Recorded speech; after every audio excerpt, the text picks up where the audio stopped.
കൊച്ചിയിൽ നേവി ഉദ്യോഗസ്ഥൻ ചമഞ്ഞ 18 ലക്ഷം രൂപ തട്ടിയ കേസിലെ പ്രതി സജീവ RSS പ്രവർത്തകൻ അടൂർ സ്വദേശിയായ ബിമൽ നമ്പൂതിരിയെ പാലാരിവട്ടം പോലീസാണ് അറസ്റ്റ് ചെയ്തത്. നാവികസേന ഇന്റലിജൻസ് വിഭാഗവും ഇയാൾക്കെതിരെ അന്വേഷണം ഊർജിതമാക്കിയിട്ടുണ്ട്.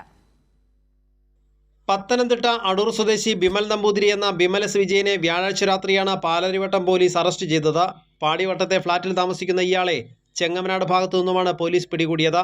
പോലീസും നേവി ഇന്റലിജൻസും ഫ്ളാറ്റിൽ പരിശോധനയ്ക്കെത്തുന്നതറിഞ്ഞ് മുങ്ങിയതായിരുന്നു പ്രതി.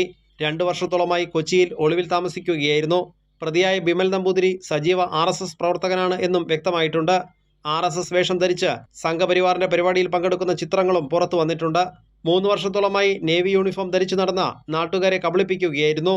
ഇയാളുടെ ഫ്ളാറ്റിൽ നിന്ന് നേവി ഉദ്യോഗസ്ഥർ ധരിക്കുന്ന യൂണിഫോം, എംബ്ലങ്ങൾ, വാക്കി ടോക്കി, യൂണിഫോമിന്റെ ഭാഗമായ വാൾ, ബലകങ്ങൾ എന്നിവ കണ്ടെടുത്തിരുന്നു. സംഭവത്തിൽ നാവികസേനയും അന്വേഷണം ഊർജിതമാക്കിയിട്ടുണ്ട്. നേവി ഉദ്യോഗസ്ഥർ ധരിക്കുന്ന ട്രാക്ക് സൂട്ടാണ് പിടിയിലാകുമ്പോൾ ധരിച്ചിരുന്നത്. ഇയാളുടെ ഫ്ളാറ്റിൽ നിന്നും കണ്ടെത്തിയത് യഥാർത്ഥ നേവി യൂണിഫോമാണോ വ്യാജമായി നിർമ്മിച്ചതാണോ എന്ന് കണ്ടെത്താൻ നാവികസേനയും അന്വേഷണം ആരംഭിച്ചു. പന്തളം സ്വദേശിയായ യുവാവിന് മിൽമയിലും ഭാര്യയ്ക്കും സഹോദരിക്കും ക്യാംകോയിലും ജോലി വാഗ്ദാനം ചെയ്തായിരുന്നു തട്ടിപ്പ്. 2023 ജൂലൈ 2025 ജനുവരി കാലയളവിൽ പലതവണയായി 18 ലക്ഷം രൂപ പ്രതി തട്ടിയെടുത്തു. നിലവിൽ റിമാൻഡിലുള്ള ഇയാളെ പോലീസ് കസ്റ്റഡിയിൽ വാങ്ങി കൂടുതൽ വിശദമായി ചോദ്യം ചെയ്യും. ഇയാൾ എറണാകുളത്ത് പൂജാരിയായി ജോലി ചെയ്തിരുന്നതായും വിവരം ലഭിച്ചിട്ടുണ്ട്. ബിമൽ നമ്പൂതിരിയുടെ രാഷ്ട്രീയ ബന്ധങ്ങളെക്കുറിച്ചും സാമ്പത്തിക ഇടപാടുകളെക്കുറിച്ചും പോലീസ് അന്വേഷണം നടത്തിവരികയാണ്. കൈരളി ന്യൂസ്, കൊച്ചി.